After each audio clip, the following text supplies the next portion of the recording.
barnaamijkeeni askari America anagoo idinka soo deynaa waqooyiga America barnaamijka waxa idin xiriireen maanta anigoo ah Cabdimalik Maxamed Askar waxaan idinka soo xiriirinayaa xarunta weyn ee Minneapolis Television Network iyadoo ku taala bartamaha magaalada Minneapolis sidaad ogtihiin gobolka Minnesota hadii Allah uu ogolaado waxa soo socda doorashooyinka bisha November iyadoo hadda uu dhamaanayo xilligii samarka hadaba doorashooyinkaasi waxa ku loolamaya rag badan oo markaas ay ka dhex muuqdaan Soomaalida degan gobolka Minnesota hadaba wiilka dhalinyarada ee runtii Cabdi Warsame oo ordaya award 4 oo ordaya ayaa maanta waxaan soo casuunay afayeenka markaas isagoo aqoon-yahan lagu magacaabo Cabdi Quduus runtii wiil dhalinyaro qaatayna master degree ka qaatay gobolka Minnesota xaafid Quraan ah Abubakar Sadiq isagoo runtii macallimiintii Quraanka soo baranay degan gobolka Minnesota sidoo kale markaas hadda waxa loo magacaabay jagada runtii afayeenka isagoo markaas doonay inuu maanta halkan ku ka qaada dhigo Cabdi Warsame ujeedada ugu horeysan aan ka bilaabay waxa weeye ma noo sharaxi kartaa ama runtii ma noo dul mari kartaa ololaha waxa wuxuu yahay iyo macnaha uu ku leeyahay gaar ahaan Cabdi Quduus adiga hadda tahay bismillaah marka horeysa waxaan u mahadnaqayaa askar America iyo Somalisat Cabdimalik sidoo kale sida aad noogu casuuntay aalada mikrofoonka television-kan oo runtii ah television kaalin mug iyo muhiim ah ka qaata wacyigelinta bulshada Soomaaliyeed ee ku dhaqan gobolkan Minnesota su'aashaadii haddaan u soo noqdo ololahani runtii ayaa ah ololo lagu baadi goobayo rajo ololahani ayaa ah ololo wacyigelin ah ololahani ayaa ah ololo isbedel doona haddaba ololahan ayaa ku bilaabmatay ama asaas u ahayd Rio dhalinyaro Soomaaliyeed baa waxay ku riyoodeen inay wax ka bedelaan magaaladan ay ku nool yihiin dhalinyaro Soomaaliyeed ayaa waxay ku riyoodeen inay wax ka bedelaan sida naloo arko dhalinyaro Soomaaliyeed baa waxay ku riyoodeen in ra'yiga East Africaanka ra'yiga Soomaalida ra'yiga muslimiinta ay geeyaan goobaha lagu falanqeeyo siyaasadda goobaha lagu qaybsado dhaqaalaha iyo awood qaybsiga magaalada Minneapolis haddii aan u soo noqdo micnaha ay doorashada tani ii leedahay shakhsi ahaan runtii waxay ifaraysaa inaan aniga nolosheedii sharaxo aniga waxaan ku soo barbaaray sida aad sheegtay magaaladan Minneapolis oo waxaan imid magaaladan aniga oo 7 jir ah xilligaasi ma jirin masaajidda waaweyn ma jirin suuqyo waaweyn ay Soomaalida joogto ma jirin adeegyadan aadka u quruxda badan aadka u faraha badan oo aynu haatan ku haysana magaaladan Minneapolis koriinkeygii hadaba ayaa la soo darsay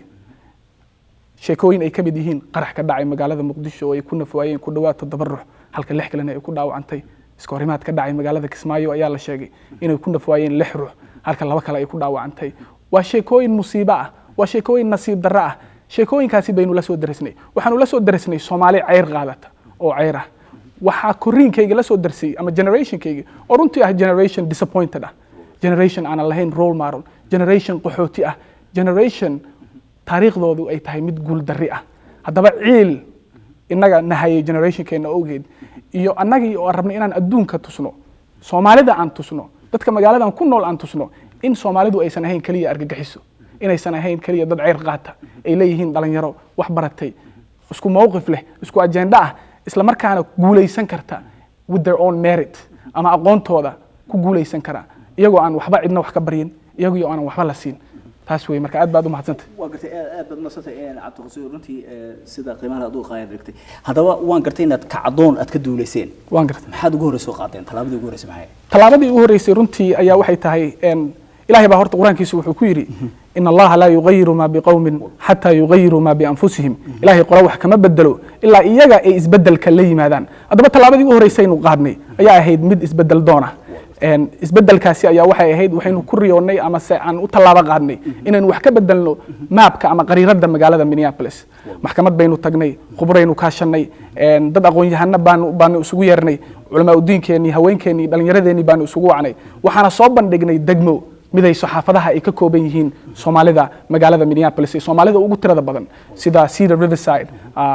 xaafadda Seward oo calaamadaha loo yaqaan xaafadda Ventura Village xaafadda Stephen Square xaafadahaasi oo ah xaafadaha ugu tirada badan yihiin ilaahay idinkiisii iyo shacabka Soomaaliyeed oo na garab istaagay waxa markii u horeysay aynu ku guuleysanay sanad ka hor degmadaasi oo midaysa ama ay ka kooban yihiin xaafadaha Soomaalida ugu badan yihiin ujeedada aynu ka lahayn ayaa waxa ay ahayd inaynu isku biirino xuduudda Soomaalida isla markaana aynu helno fursad aynu ku fuulno masraxa siyaasadeed waqti aad basatay wax ma nooga tilmaami kartaa marka waxyaalihii aad la kulantay waxyaalo badan baanu horta la kulannay markii maapkaasi aynu sameynay ka gadaal baa waxaynu iska soo xulanay mid inaga naga mid ah hadhow baan u noqonaynaa shakhsiga aanu xulanay kadibna waxaynu ka qayb qaadanay doorashada xisbiga dimuqraadiga runtii xilligii aynu doorashadaasi isu taagnay baa dad badan oo Soomaaliyeed baa nala yaabana oo waxana lagu yiri waad waalantiin waxana lagu yiri caruur baa tihiin waxana lagu yiri nin kale in la tartamayo waa nin rugcada ah waxana lagu yiri Soomaali waligeed ma guuleysan waxana lagu yiri macquul ma aha ilaahay idinkiisa ilaahay baana wuxuu qadaray in doorashada xisbiga dimuqraadiga markay ay dhacday sagaalka goobood ay sagaalka xaafadood doorashada ay ka dhacisay xaafad waliba 90% inaynu ku qaadnay tirada ergooyinka ka soo baxaysay marka waxa beenooday sheekadii ahayd Soomaalidu waa isnacab tahay Soomaalidu waa kala qaybsan tahay iyo wixii lamid ah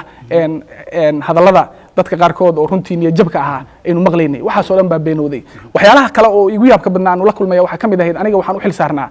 laba xaafadood oo kamid ah sagaalka xaafadood labadaasi xaafadood aan ka shaqeynayay oo xaafadaha caalamada agteeda ilaa 29ka iyo Franklin ayaa waxa lagu dhigayay garoon la dhaho Matthews Park xilligaasi waxaan arkay waxyaalaha runtii aad ii dhiirigeliyay Soomaalidu qaarkood niyad jabka dadka niyad jab aad bay u yaryihiin marka loo fiiriyo dadka dhiirigeliyay gabar Soomaaliyeed oo da'deeda adiga 10 jir aan ku qiyaasaya ii timid waxay tiri xilliga doorashada ay ka hartay daqiiqado hooyaday gaadiidkii dadka dad gureynaya baa ka soo tagay hooyaday waa curyaano waxay rabtaa in la soo qaado waxayna tiri caawa seexan mayso ilaa ay u codayso musharaxa Soomaaliyeed marka aan aniga ka maqlay gabadha yar waxaan dareemay in halgankan aan ka shaqeynayo uu yahay mid xalaal ah una yahay runtii wadadii loo baahnaa inaynu maanta fulno waqti aad ma santay laakiin dadka qaarkood waa laga yaabaa inaan halkan waan ku wareysanay Cabdi Warsame waan ku wareysanay musharaxan afayeenka aad u tahay laakiin dad baanan ogeyn ama laga yaabaa aan arag tilmaana ma ka bixin kartaa waa ya Cabdi Warsame waa su'aal aad u fiican Cabdi maalin iskuma una soo kicin oo ma dhihin anigu doorashan galaya suud baan xiranayaa saxaafadaan hortagaya waxay ahayd runtii xulasho dhalinyaro baan ahayn tiradeena ay aad u badan tahay oo gabdho iyo wiilal isugu jira oo inagii baan waxaan iska soo xulnay marka aynu helnay naad Soomaalida xaafadooda midaya ayaa waxaynu iska soo xulnay mid inaga naga mid ah waxaana Cabdi Warsame baanu soo xulnay waxaana u soo xulnay isagii oo aqoonteedii leh hogaamin isagii oo waaya aragnimo u leh hogaanka iyo isagii oo nala mabda ah iyo mabdaeeni inaga aanu aaminsanahay caqiidadeeni dhaqankeeni iyo waliba aragtida aynu adduunka sida aanu u aragno nin nala wadaago u yahay isaga waa nin aqoon-yahan ah Ingiriisku ku soo barbaaray wuxuu soo qaatay ilaa master's degree waa hadartan gudoomiyaha ururka Riverside Plaza Tenant Association ah oo urur ah u ololeeya danaha kala dhiibayaasha degan xaafadda Cedar waxa sidoo kale uu yahay ururka NRP oo ah urur kale oo Neighborhood Revitalization Program baa la yiraahdaa oo ka shaqeeya dib u bidhaaminta bilicda xaafadaha iyo guryaha magaalada Minneapolis وقرت ما صدق هذا بعد واحد لا ترتمي رج سلا شكتي قارب رقعة سوى هانشري محيكو كل دوين يسجى نكن هذا حي حلقة إلا دوري مكان كلوري روبرت وسؤال أدونك سن عبد الملك أد بعض ما هتسنتهاي نيكا روبرت أنا جو عن رنتي وقفين الشخصية دي سي أنا تلمان تان كبد حنا أنا وياه أي تهاي تلمان سيدا ويسجى اسكت تلمامي ويب سايت كيسي أو فوت روبرت ayaa nin runtii dhanka oo ku barbaaray horta kuna dhashay gobolkan Minnesota dhanka waxbarashadiisii ninkan wuxuu soo bartay 2 sano oo tailoring ah ama farsamada gacanta oo xarqaan tolista ah dabcan waa ku fashilmay oo waayo kuma una shaqeyn kadibna iskuul buu dib ugu noqday wuxuu soo bartay farsamada broadcasting ama farsamo yaqaanada dhanka saxaafadda buu soo bartay waa ku fashilmay kadibna wuxuu fursad u helay uu ku helo in uu noqdo xubinta madasha degmada lixaad gobolka marka waxa xataa marka la fiiriyo wax qabad la'aantiisii iyo firfircooniyadiisii waxa la oran karaa waxa sabab u ahba waxbarashadiisa oo aanan ahayn mid ku haboon hogaanka midda kale Robert ma aha nin runtii ahmiyad weyn siiya dadka Soomaalida masaajidda anigu kuma aanan arag goobaha xafladaha ay ka dhacayso ma yimaado inagana waxaan u aragnaa yasid la yasaya dadka Soomaalida iyo codkeeni oo aysan muhiim u ahayn وقرت dad Soomaali la sheegay inay runtii shaqooy isaga qaar kalena way soo sharaxeen waxa jira ama suuqa la soo galiyay in dad la raadiyay magacyo la mid ah le Cabdi Warsame taa oo lagu khalkhal galinayo Soomaalida marka ay dooranayaan in magacyo ka bedela arinta maxaa ka leedahay runtii horta dad baa jiro oo aan anaga aragnay Soomaali ah oo isaga u shaqeeya ama isaga ka amar qaata ama isaga uu saameeya oo ku doodaya ama ku andacoonaya Robert waa in dib loo doortaa waayo hadii Robert la doorto wuxuu ballan qaadayaa wax qabad waxay soo xasuusiyeen ninkii hadda ka hor la yiri doorada cun ama chickenka digaaga Haye. waxay leedahay vitamine markaas wuxuu ku jawaabay minay doora vitamin leedahay lagu heedaan laga arki lahaa marka Robert haddii uu wax qaban karo 12 sano ayuu joogay 12 sano ayaa dhalinyaradeenna la xirxirayay 12 sano aniga inta ila soo kortay 25 30 ka badan magaaladan way ku dhinteen magaaladan ma aha magaalo dagaal ka socdo marka maxay tahay dadkii dilay maxkamadaha sababta loo soo saari waayay 12 sano uu joogay hooyooyinkeenii waxa lagu bartilmaameedsadaa xijaabyadooda ee laboorka uu isaga saameyn ku leeyahay 12 sano odayaasheenii waxaa lagu dhibaa guryaha public housingada uu isaga maamulo oo city councilka ayaa maamusho hay-adahaas iyo dhan oo dawliga ah oo aan soo tilmaamay haddaba dhanka Soomaalida oo isaga u adeegta dabcan waxaan u aragnaa in qofku waa shaqaysan karaa nimanka isu soo sharaxay oo la leeyahayna jaraa'idaha ay qorayaan saxaafadaha ay qorayaan inuu isaga saameyn ku lahaa soo gelintooda tartanka waxaan u aragnaa iska dhalinyaro iyagaaba victims ah iyaga la soo marin habaabiyo waxayna ku socdaan qaacida Soomaalidu ay aad u taqaan oo la yiraahdo qayb iyo xukun waxaan filayaa shacabka Soomaaliyeed inay la xisaabtami doonaan وقت أبو مصطفى عبد القدوس سيد دكتور دويالة وهذا هيد أساسي سومالي بابليك راديو وانقر مقالة عن بلد كاهيد حتى أنا واحد هاي أفيان عبد الورسماه الله حاجة سوق ليه هذا كله كفتم runtii horta idaacadda Somali Public Radio 3 sano ka hor baan u aasaasnay oo sababtaan u aasaasnay baa waxa ahayd inaan siino generationkayga cod iyo outlook aan anaga sidaan adduunka u aragno waayo we're stuck between two different societyga Soomaaliya oo naga duwan tan halkan korinka halkan marka idaacaddan hawsha sababtaan u abuurnay